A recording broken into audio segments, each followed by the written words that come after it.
we mentioned it earlier, this coming Wednesday night, we will be at Church for All Nations, 7 o'clock, dessert, not meals, so eat beforehand. We'll be joining with Lev Adonai and their celebration of the Yom Teruah festival.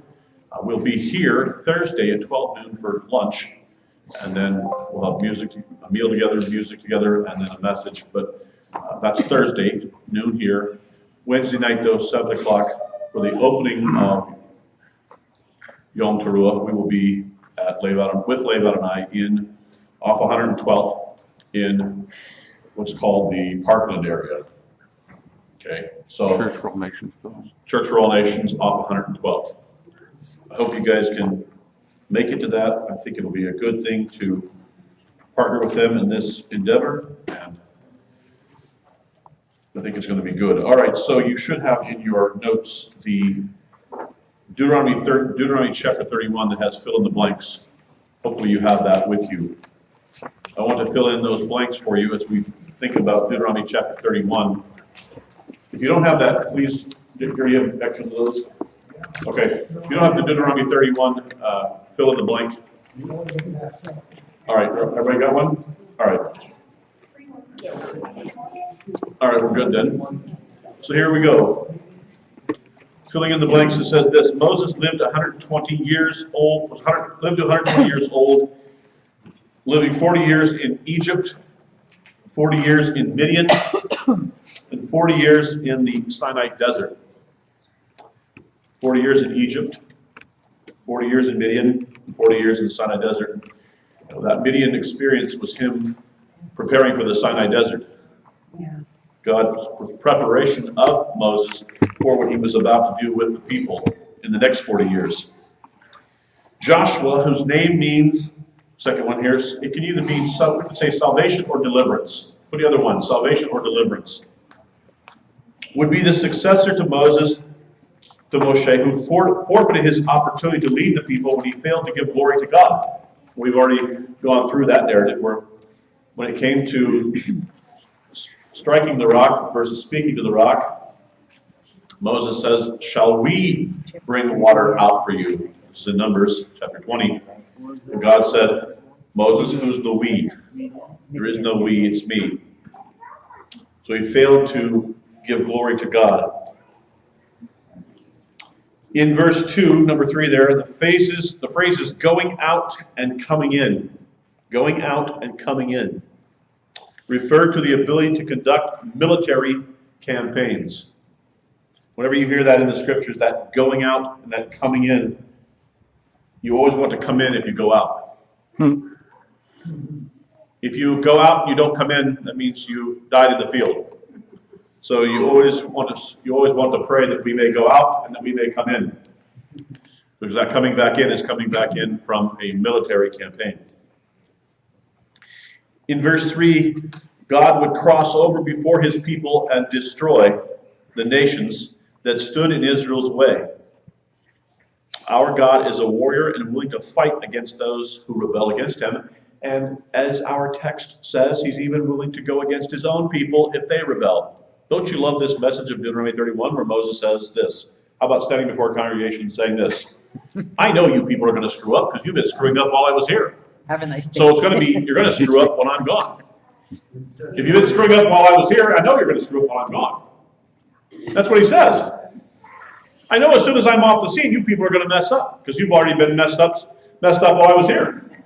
You're good at it. You people, one thing you people have gotten good at is messing up. You've perfected rebellion against our God. So I know that you're good. How's that for a farewell speech? Have a nice day. And have a nice day. Yes. May the Lord be with you. Amen. Bless you and keep you.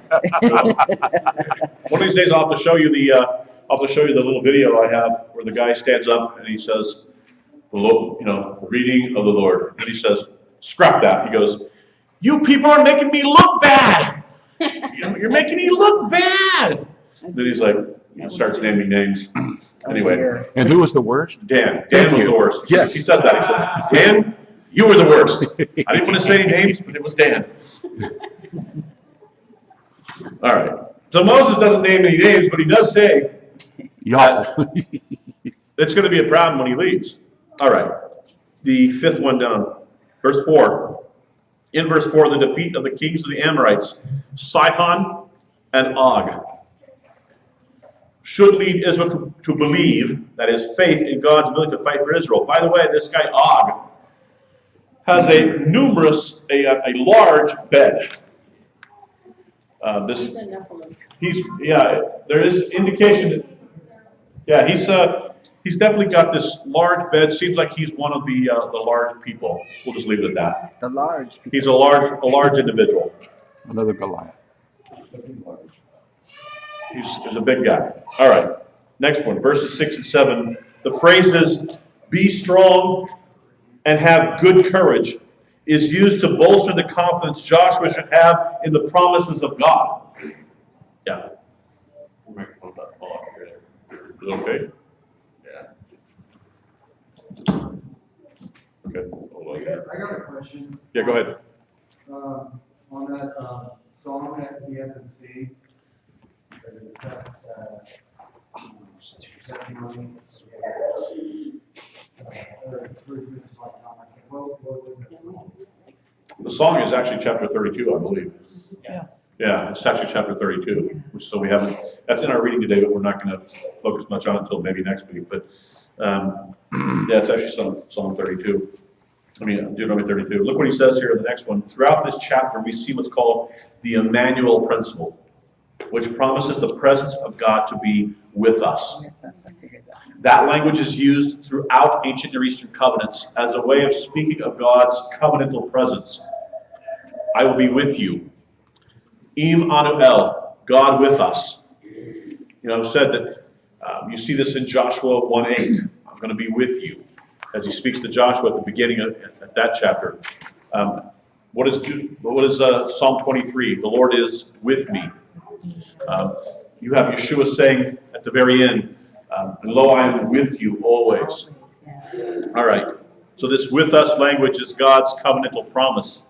The next one down, according to verse 8, God would go before his people, promising that he would never leave or forsake them. Leave or forsake them.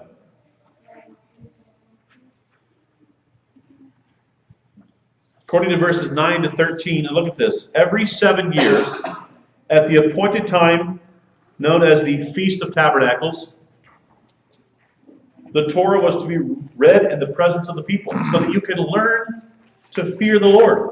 How do you learn to fear the Lord? Well, you have to know his word, yes.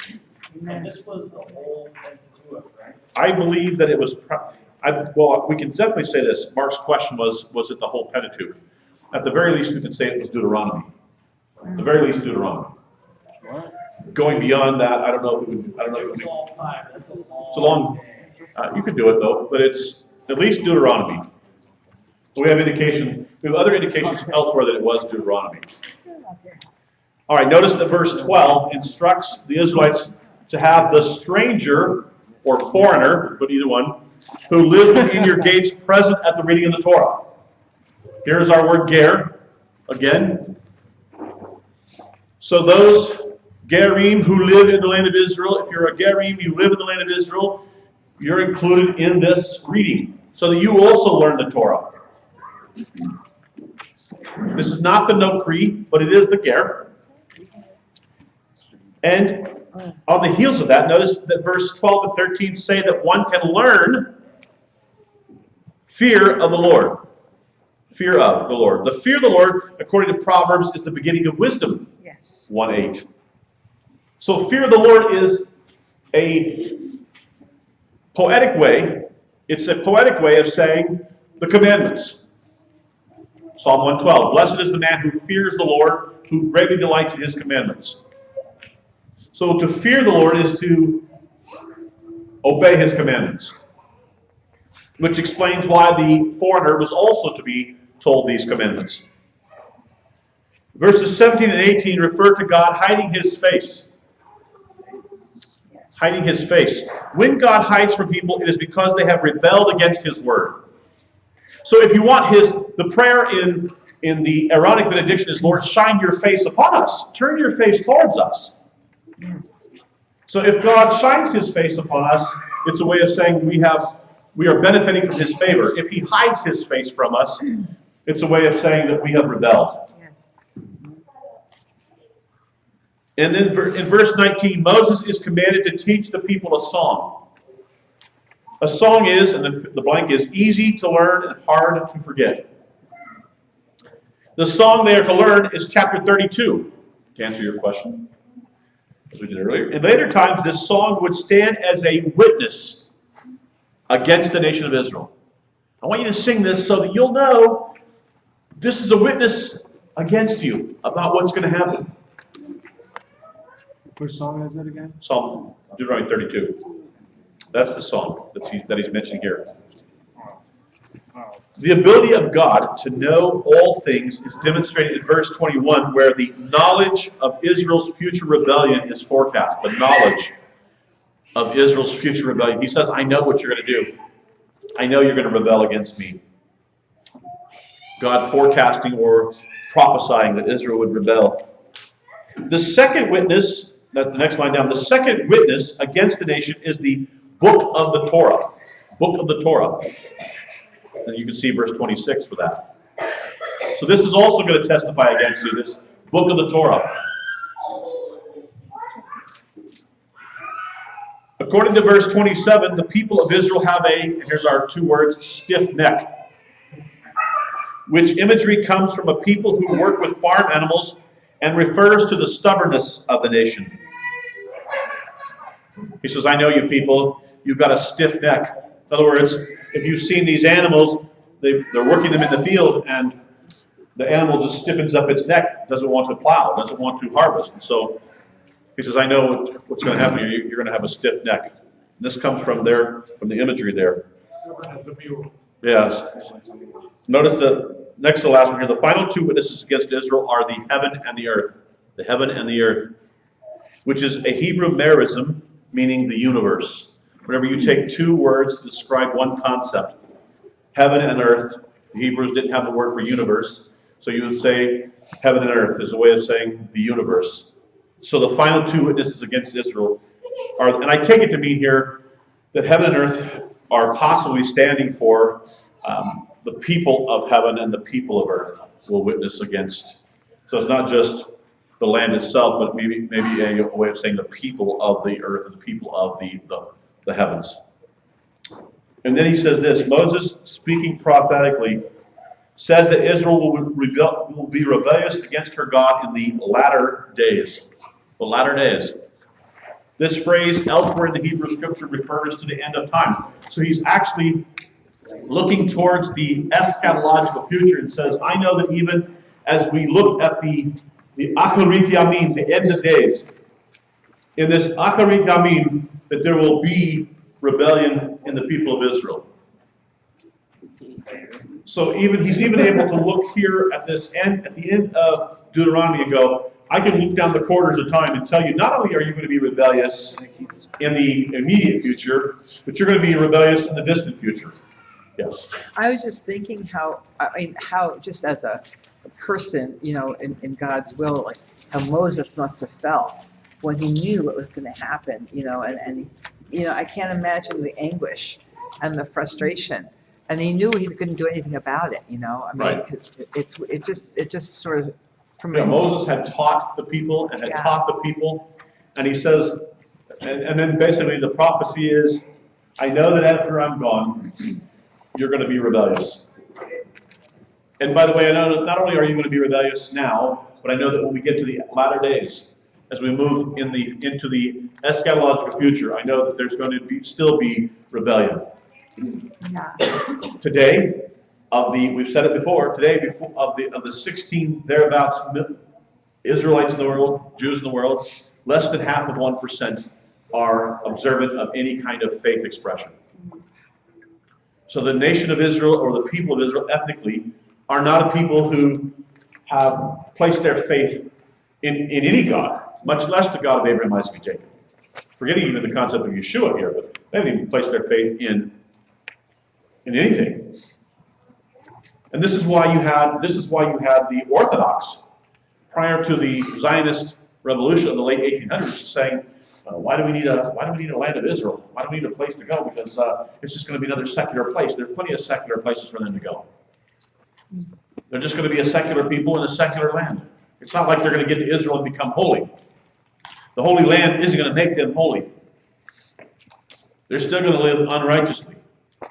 And by the way, that's forecasted here in Deuteronomy 31. They'll be a rebellious people, even in the end. Yeah. The interesting thing, though, is that in Israel today, almost 60% of the children wear a kippah. Yeah, they wear a kippah, for sure. Yes. Yeah, I just wanted to clarify for myself. So Joshua is Yeshua, right? Yes. Okay. So in the beginning of Deuteronomy, or when he says, the Lord your God will go before you, and then it says Joshua. Does Joshua go in first? When he crosses over the Jordan, does he go in first? Because I just thought maybe that was just like a foreshadowing of I things don't to remember. come. I'll have to look. Somebody can look that up. I can look that up. I don't remember if Joshua I goes first. just thought it was interesting. All right. I don't know. Because That's he's good. having him come. I mean, Moshe doesn't go. Yeah. Joshua goes, and then he says, "Yeah, Yeshua's going to go before you." And then, Yeshua's going to go before you, and Yeshua's going to be the head of you, and he's going to go in the land. Yeah, I don't know. Doesn't he I'll have just to look hang it out up. by the water or something for a little bit? Yeah, I'd have to go back and check it out to see which. All right. I want to turn our attention to the apostolic reading, which was the feeding of the 5,000. And we're looking at Mark chapter 6. And the reason I'm picking up Mark chapter 6 is because Mark chapter 6, right on the heels of that, you have Mark chapter 8, which speaks of the feeding of the 4,000. And I think the message of this feeding of the 5,000 is significant for numbers of reasons. Not the least of which, all of our gospel accounts, Matthew, Mark, Luke, and John, other than the passion narratives, this is the only narrative that they all mention. We have the feeding of the 5,000 and the feeding of the 4,000. And I think there's something in this that I want us to see that I think is profound. I'm taking this from, I'm adapting this from Dr. Beck's work, but I'm going to add some stuff to it that he didn't put into it that I think is important. When we come to the scriptures, it's often very easy for us to bypass physical locations, geographical locations, as, well, that's just, it had to happen somewhere, so they were just telling us that it happened somewhere. It didn't matter where, could it happen anywhere, it didn't really matter, so they're just letting us know it happened somewhere in space and time. I believe that actually, that there's many occasions where not only what happens is important, obviously, but where it happens is important. So go with me to Mark chapter 6, and let's look at verse 30. The feeding of the 4,000 comes in Mark chapter 8, verses 1 to 10. And they are two separate accounts. However, I believe that the writer of the apostolic text want us to compare these so that we not only see the comparison between them, and I'm going to show you 8 comparisons and then 3 differences.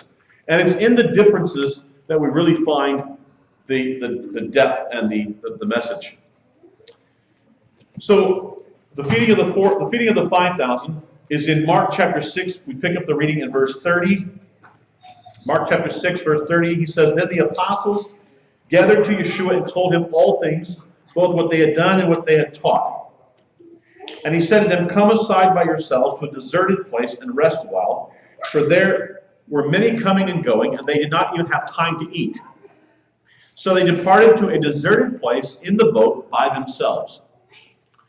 Okay, so where is this at?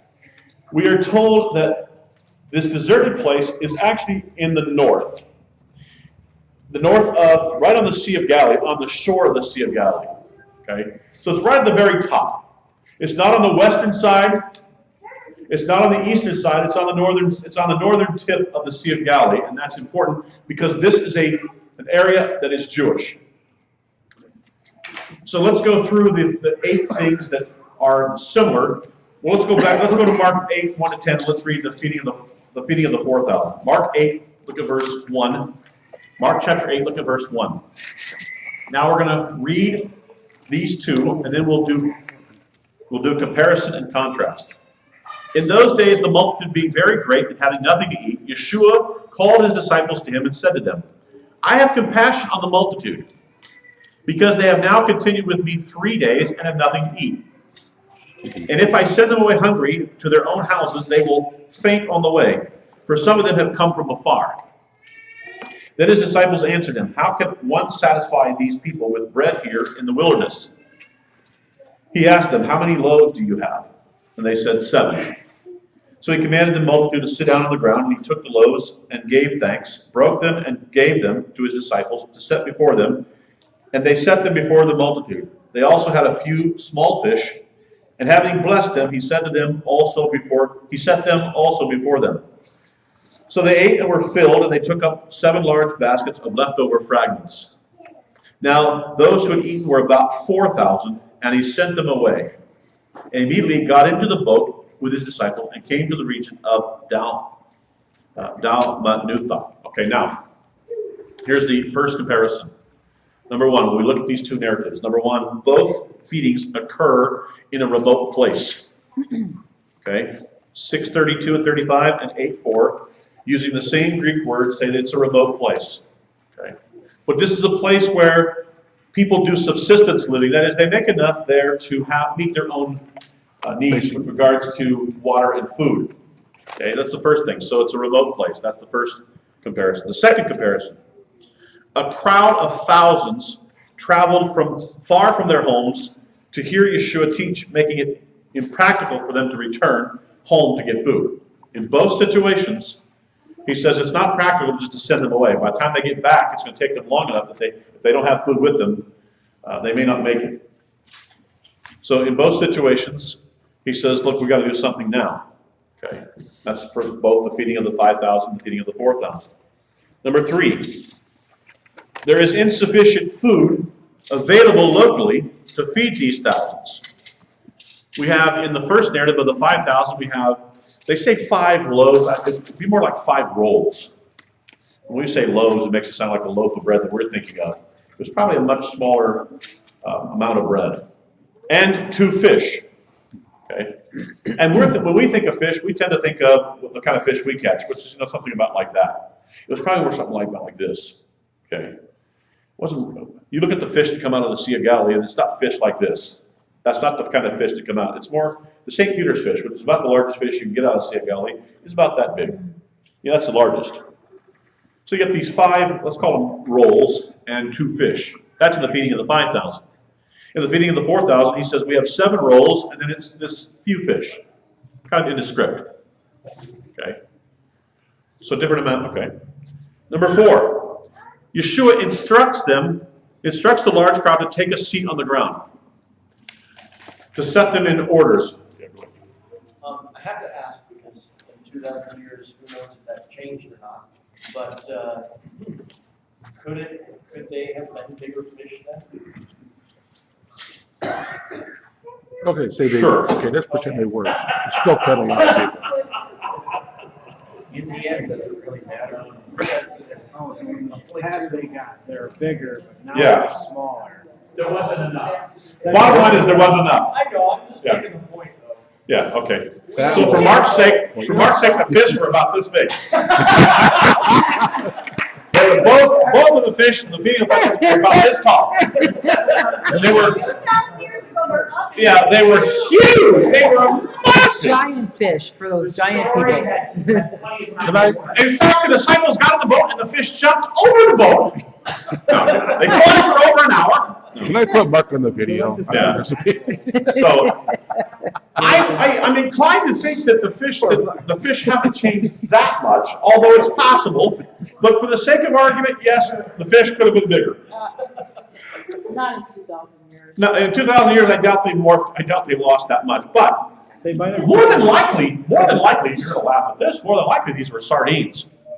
That's what mackerel. That's what comes out of that. What comes out of the Sea of Galilee are sardines and mackerel, Or perch, maybe like that. which are really, really small.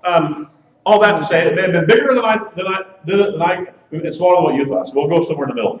Probably about like that. Okay. And I forget for going too big on the. No. All right. So But Yeshua tells the crowd to sit. In both instances, he tells the crowd to take a seat. Why does he tell them to take a seat? Why does that matter? You're reclining, Why does that matter for him to tell them to take a seat? Because they're tired? Because they're tired. Yeah. Okay? I'm looking for something deeper here. Okay. Didn't count them? They're really tired. They're really tired. No. Here's the point. Here's the point. In the Semitic mind, you sit down because students are seated. He's going to teach them something. Yeah, pay attention. Sit so I can teach you something. Okay? The teachers stood, and the students sit. Okay? So he's trying to say, look, I want you to sit down, I'm going to teach you something. All right. Number 5, and here's a fascinating thing. Yeshua gives thanks in both instances for the small amount of fish available, small amount of food available. In both instances, he gives thanks. He gives thanks before he ever distributes anything.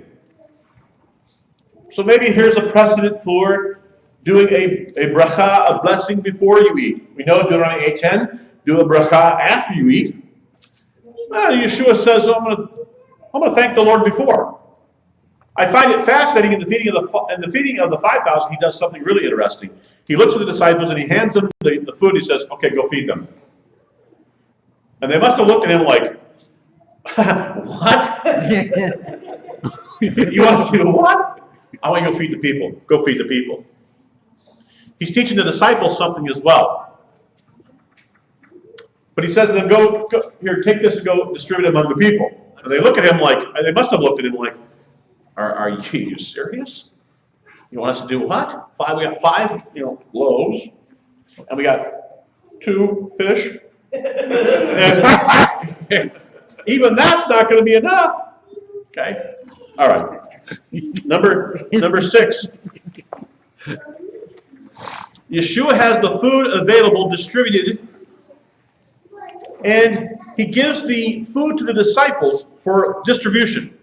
He makes the disciples distribute the food. Number 7,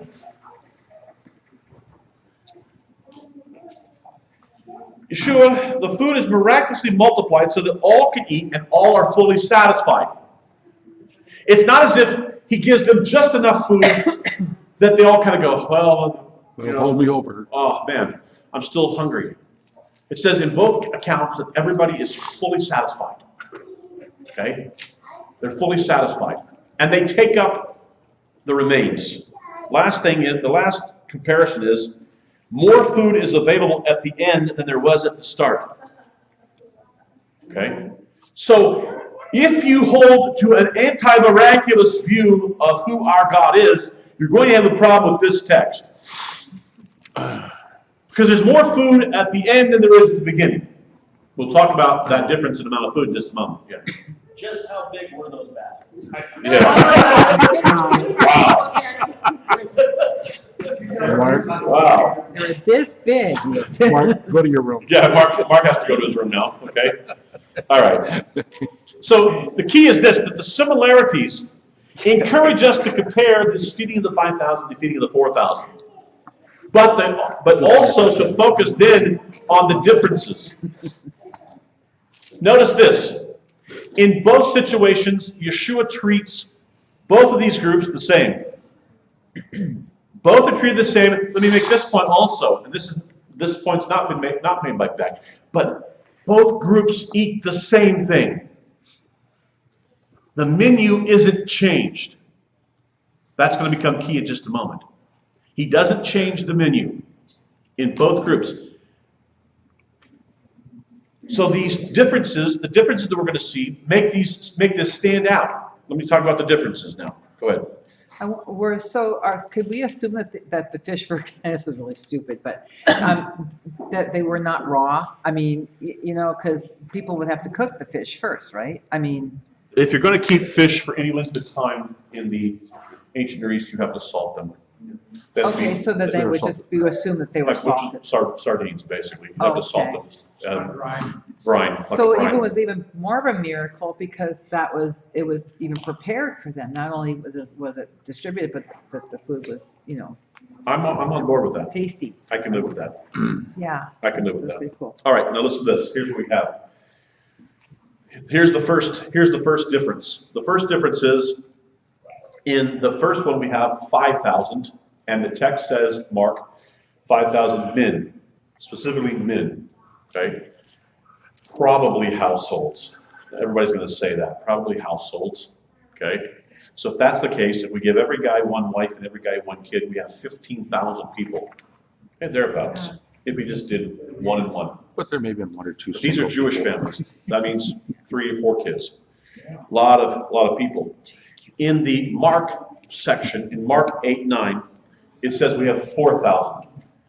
And it implies that there are men, because it just, the number that's used there for 1,000 is gendered. You can gender numbers, and it's the masculine gender number for 1,000. So 4,000, and then it's gendered masculine. In English, we don't gender our numbers. In Hebrew and Greek, you gender numbers. So I know whether I'm talking about, I can say 8. But just by saying 8, the way I inflect it, I can say 8 men, or I can say 8 women. By the way I inflect it. Here in the Mark text, they inflect it with this masculine for 1,000. So there's 4,000, so there's a difference in number. Okay? Second difference. Well, nothing with gendering male and female. If you have a mixed and there's only one male, they're all addressed as being male. At least in many languages, I think Hebrew is one of them. Yes, in biblical Hebrew, if you have 1,000 women and one man shows up, everything goes masculine by grammar. The way it goes. So, just the way it goes. That's the grammar. Not a, yes. Manly man. That's in the counting Israelite, but then it also said a mixed people, great number of things. Yeah, I'm getting to that. Hold on. Hey, Brent, Yes. so is Greek like that too? Yes, Greek inflects the numerals as well. So that you have, But, I mean, if there's 1,000 women and 1 man, I does don't- Greek also do the? I don't know if it does that by Greek grammar or not. I would, since I think this is being written by the Semitic mind, it would be that they would go with that mentality that if there's one guy there amongst 1,000 women, we'll move it that direction. What if there's 1,000 men and a woman shows up? 1,000 men and women doesn't matter. All right, number 2. So the first thing that's different is the number. 5,000, 4,000. That's the first difference. Second difference is the location. The location, and this is key. The first one you'll remember I told you was at the northernmost end of the Sea of Galilee. The second one, according to Luke 9:10, it says that it's near Bethsaida. And in John 6:1, it says it's near the shore of the Sea of Galilee. But now we've moved to the eastern side. If you think of the Sea of Galilee like this, the northern part is where the feeding of the 5,000 come over here to the eastern side, and this is where the feeding of the 4,000 takes place at Bethsaida, also called the Decapolis, 10 cities. It's in this area, this Decapolis area, where you had the prodigal son. He went to a foreign place, and what does he feed there? Pigs. It's interesting, in that same area, geographically, you have Yeshua cast out a demoniac, and the demoniac says, can we go into the pigs? That area, because that area on the eastern side was primarily Gentile. Not exclusively, but primarily, which explains why they're raising pigs and why they are where they are on that side of the shore of Galilee. All right, the third thing is this. If you notice the difference in the amount of baskets that takes taken up. In the feeding of the 5,000, they take up 12 baskets. Yeah. In the feeding of the 4,000, they take up 7 baskets. Okay? So, Yeah. it really, so you've got the 12 tribes. Yes. And then you've got, in Revelations, you've got the 7 churches, that are basically in Greece, the 7 churches. I think it represents, I do think the 7 most likely represents the nations, but based on the location. where they are. So that you have, by location, they are according to the text, Bethsaida, Decapolis. It's in an area where, from what we understand, geographically, you have a much higher Gentile population. Okay? So my point is that by the geography, I think when we put these together, go with me to. I want to show you what Yeshua says about it.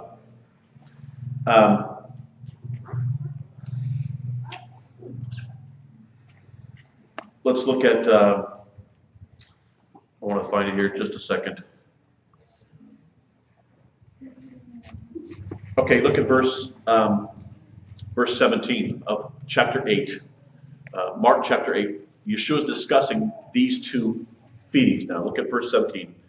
But Yeshua, being aware of it, said to them, "Why do you reason because you have no bread? Do you not perceive nor understand? Is your heart still hardened? Having eyes, do you not see? And having ears, do you not hear? And do you not remember?" He says this, "When I broke the 5 loaves for the 5,000, how many baskets full of fragments did you take up?" They said to him, 12. "And when I broke the 7 for the 4,000, how many large baskets full of fragments did you take up?" They said, 7. So he said to them, "How is it that you do not understand?" You've seen it with your own eyes, and you don't get it. In other words, guys, here's the key. Here's big picture. Big picture is, I'm doing something amongst the Gentiles as well. Don't believe what all your brothers are telling you, that I'm just doing something amongst my people. I am doing something amongst my people. I am, absolutely. But also understand that I'm going to do something just as miraculous and just as important amongst the Gentiles. I'm not leaving them behind. And when he does say, I do the Jew first and then to the Gentiles. So Absolutely. he feeds the Jews first and then he feeds the Gentiles. Yes, but he doesn't leave them behind. Right. And he does these 2 feedings to say, look, understand, I'm going to minister to the nation of Israel, to the people of Israel, the 12. But I'm also going to minister, I'm going to go a little further, and we're going to minister to those who are not of the nations, those who are the Gentiles. This is Deuteronomy 31, we just read. So that this net that I'm casting is not just taking in the nation of Israel, which it is, but it's also taking in those who are not of this nation. So there's the feeding of the 5,000 and the feeding of the 4,000. And guys, don't you get it? You know what? We know they didn't get it. Because it takes a sheep coming down to Petros for him to say, hey, Peter, they're not unclean. You can minister to them. You can feed them as well. You can minister to them just as well. So the geography is important because he moves from the northern end of the Sea of Galilee to the Decapolis, to Bethsaida, to say, I'm going to feed 4,000 here. 2 different narratives meant to be compared so that we can see the differences. He says to these guys, how much do we take up? 12. That's Israel. How much do we take up? 7. That's the nations. We're taking in both. Go with me to Ezekiel chapter 34. Ezekiel chapter 34. Here's also another key to this.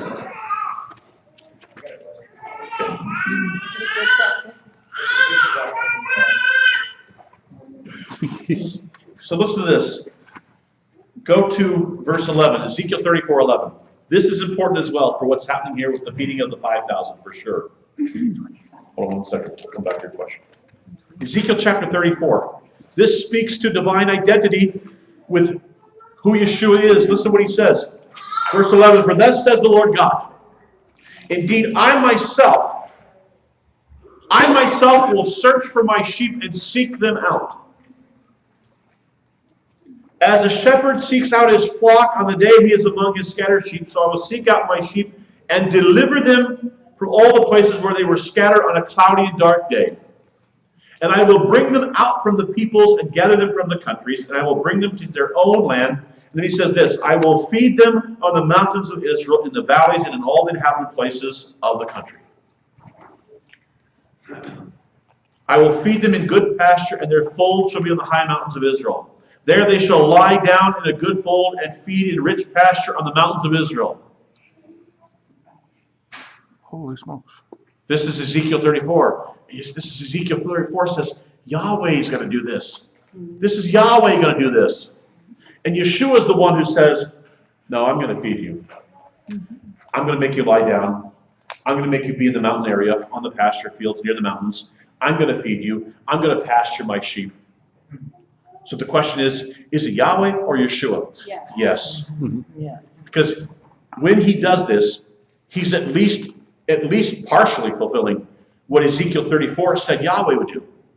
But Yahweh, in a sense, and I put this needed in brackets, needed feet on the ground.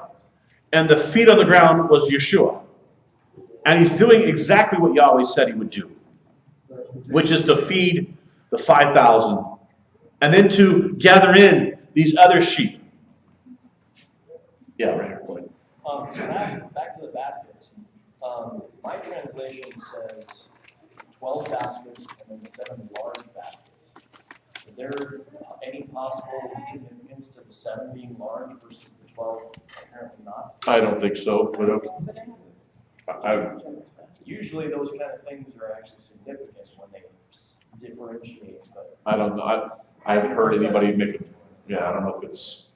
Yeah. I mean, he doesn't say anything about that with regards to when he's talking to the disciples. For them, it's just the number. It's like how many? no, this is him. Oh, it says large. And maybe that's just the trans. I need to look. I have to go back. Let me go back and look in the Greek text. Verse, 20. Okay, that's 8:20. Yeah. Okay, I'll check it out. Well, I was gonna say, maybe it's when he says large baskets, he's referring to the world, as there are 7 continents, there are 7 seas, and then we look at that as the world. So maybe he was not just saying the 7 nations around Israel, but the 7 continents of the world. So they're larger baskets because he's There's a speaking lot of more the to feed. world instead of just Yeah. not a, you see this from this point of view, but when you look at it Right. later on, you'll say, oh, he meant large baskets, he meant the world, not. Yeah, I think in just that. hindsight, the disciples must have gotten together, recounted the feeding of the 5,000 and the feeding of the 4,000 to say, when we compare these, which we're supposed to do, so that we can contrast them, which we're supposed to do, yes, there's a difference between the number, okay, but there's difference in location. Yeah. And what is that location saying to us? And then the idea of the 12 and the 7, and what does that say? And I think that when they looked at this, they must have put it together and said to themselves, it was his intention for us to understand when he taught us this, that everything he taught and everything he did was going to be opened up to the Gentile peoples as well. Because here's the thing we have to realize. We can't even think this way. We cannot even begin to think this way. Is that if you were a first century Jew, and this is where this is the shoes we have to go back and try to fill.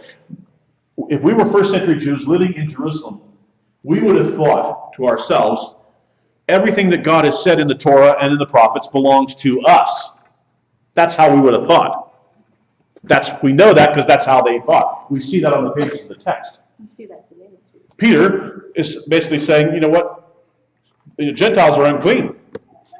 Are we sure we can even invite Gentiles into our house? We must assume that they are idolaters and that they're going to eat things that are unclean. And Yeshua is saying, look, I got the same meal for both people, and I'm going to go to both groups. So in the first century, your average Jew would have thought to themselves, would have asked the question, is it even possible for a Gentile to become part of this? We can't even fathom that question. We're asking, like I said, 2,000 years later, we're actually asking the question on the flip side, going, is there anything left for the Jews? Okay, Don, go ahead. Go ahead. Well, I was just going to say the word full or big or large is not really what we say. Okay. Oh, really? Because I just found it in Matthew too, and he says that it's the exact same thing. He says baskets and then full or large baskets. So check the It math. says, well, it uses the word full. Full. It does not use the word. Megale, which I've never used megale or something like that to be large. So the baskets were full, but I'm not sure that. So then were the first 12 not full, because that, again, that would, Really? Well, you're getting down to brass tacks. Yeah. Each of the baskets was this half full. Okay. Well, but normally, I mean, you're looking at this, I mean, it would probably be the same kind of basket. I mean, Yeah. Were they half full or half empty though? Yeah, but if you're a pessimist, they were half empty. If you're an optimist, they were half full. Okay, hold on. There was one right here. What? Well, we'll come back to this. Okay. Go ahead. Remember, well, surely signifies the fact that the number 7 is complete. It's a complete Gentile world. It's the wholeness. There's clearly fullness and wholeness. Right. Gentile or Jew should perish. Yeah, and I think the location is saying that. Thing that with this teaching, the fact that all 4 of the Gospels record it, it's like when Jesus wanted to get your attention, he would say, "Verily, verily." Yeah. He wanted to teach them. Right. And that's my point, is that this is the only non-passion narrative that's in all 4. So something about this narrative is significant enough that it's mentioned in all 4. There's a physical part of this book. Anybody can read it. Right. But there's a supernatural part. Yes. That only God's servant. And I think that's what he wanted I think what he wanted for the disciples to say was this. When he says to them, you feed them. Well, we have limited resources. We're living in an area that just, first of all, if we were to send everybody, we wouldn't be able to buy enough. We don't have enough money. We don't have enough food here in and of ourselves. And had they understood who they were dealing with, they would have said, you know what? You're absolutely right. We have no way of making this work. You know what? You can make this work. You can make this work. And that's what he wanted them to say. Lord, we don't know how to make this work, but you can make this work. And somehow, he miraculously, and that's the key, he miraculously makes it happen. I don't know. The text doesn't go into any detail how he did it. All we know is that when it's finally taken back up, they have more than what they need. And everybody, the text does say this, everybody was full. It wasn't like people were going, man, I only got a little piece. I'm still hungry. Well, if you're still hungry, keep eating. Everybody, it says, was full. It's like the widow and her son. Want to make one cake and starve to death. She made it and gave it to the prophet. Right. The prophet blessed the container that had the grain. Right. Yes. From then on, the more she reached Right. in and took out. Yeah, how it happened? the fuller it got. I don't know the mechanism. I don't know how it happened mechanically, but she never ran out of meal and never ran out of oil. She had plenty to make. Yeah, go ahead. So, obviously the books were written after Yeshua's death. Correct. But if Yeshua is teaching to the Gentiles, who's in a Gentile area of the Caucasus, and you're saying that they're Gentiles, why? What is the Hebrew mindset that says, okay, Jesus taught the Gentiles, but he can't? I think if you look at the intertestamental literature, you get indications that Gentiles are unclean, Gentiles are idolaters, and you can see this mentality in the apostolic text. And I can see that from the perspective of before Yeshua was out and teaching the Gentiles. Yeah, it was still there. But look at this text. Look at the end there, 17 to 20. He says to them at the end of 17 to 20, do you guys get it? And there's no answer. Do you guys get what just happened? Because he queries them. He tells us their two stories. He said, and why make the point? He goes, when I did the feeding of the 5,000, how many baskets did we take up? They go, 12. And when we fed the 4,000, how many baskets were taken up? 7. And it says, do you guys get it? And the answer, there's no answer. We have indications in the Gospels, more than one, where the disciples say, in essence, and I'm paraphrasing, we didn't figure this out until after he was gone. Mm-hmm. We sat down after he was gone and started putting this all together and figured a lot of this out. It took them a while to process it and to say, what was he trying to say here? What was he trying to get at? Hey, it's only took us It's only taken us 2,000 years, and we're still not figuring it out. Yeah, it's another story. Yeah. Yeah, 2,000 years. So fast forward to 19, my parents, bless their hearts, we've had these scriptures for millennia, and how much have we missed? So before we get down on them for missing a lot of stuff, I'm not getting down on them either. I know you're not either. I'm just saying they missed a lot. We miss a ton. Yeah, blindness is blindness, and we are very good at blindness. Yeah, so there's a lot of blindness here. Yeah, go ahead. So, I agree with you as far as tying into Ezekiel 34. Because but it almost sounds like maybe it's also a precursor to the 1,000-year reign, as far as like, when you look at like, he was really upset at the shepherds being, I'm guessing the tribe of Leviticus, or the Levites, being the shepherds, and he was mad at them for feeding themselves Correct. instead of the sheep, and then the sheep get he said they get scattered out in the lands. Right. And they're, instead of going and finding them, they're just feeding themselves. Correct. And he says, Deal. I think it sounds like he's going to get rid of them, and he's going to do it himself. Yeah. And so they're not really all. If the shepherds won't do it, he has to bypass them. People talk about the Jews that come back, but what about the other tribes? Are they coming back too? It sounds like, I mean, maybe they come back and have no, they just call themselves Jews instead of, whatever tribe or whatnot. But it seems like, I don't know, it's just something that I wonder if maybe you have a little insight on as far as. Let's talk about that at lunch. That's an interesting one. I think there's some stuff to that. So let's talk. But Couldn't pick up what he so he was asking about, Ezekiel 34 is focusing on the Levites and how they have been fleecing the people and getting fat off the people instead of actually feeding the sheep. So Yeshua basically says, or Yahweh says there, I will come back and I will do this. I will make this happen because I have to bypass the shepherds because they're not doing what they were commissioned to do.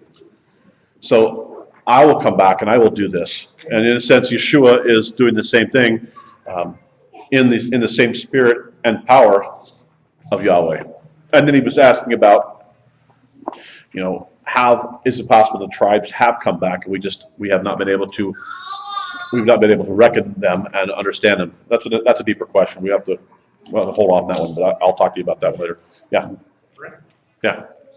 Is there a parallelism between this narrative that we're speaking of here with the numbers and the time when Yeshua was on the beach with the fire, he had fish on the fire, and the disciples brought in 153 fish? Could the one on the fire have been Israel and 153 be Gentile nation? I'm not inclined towards that because it's not spelled out. I'm not saying it couldn't be, but that would be much more allegorical for me. I'd like to see something more definitive. I'd be hesitant to go that route with that, without more there. I would have to have more there for me before I would go that route with it.